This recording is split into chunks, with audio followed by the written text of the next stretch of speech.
Welcome to the Tech Egg. Don't get scrambled. Enjoy the video. In this video, I will explain how to replace a Ford Fiesta brake light. First, gather your essential tools, such as a Phillips head screwdriver and the correct replacement bulb. Make sure your vehicle is turned off and the parking brake is securely engaged for safety. Locate the brake light assembly at the rear of your Ford Fiesta, usually integrated into the tail light unit.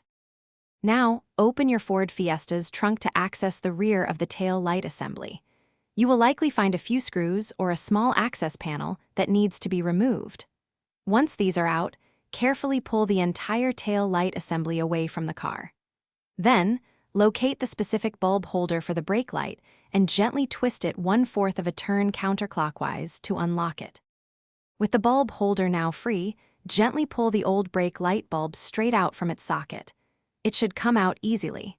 Take your new replacement bulb and carefully insert it into the socket, ensuring it is seated firmly and correctly. Remember to avoid touching the glass of the new bulb with your bare hands, as oils can shorten its lifespan.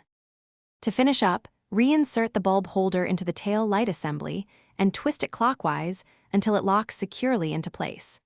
Carefully mount the entire tail light assembly back onto your Ford Fiesta, securing any screws or clips you removed earlier.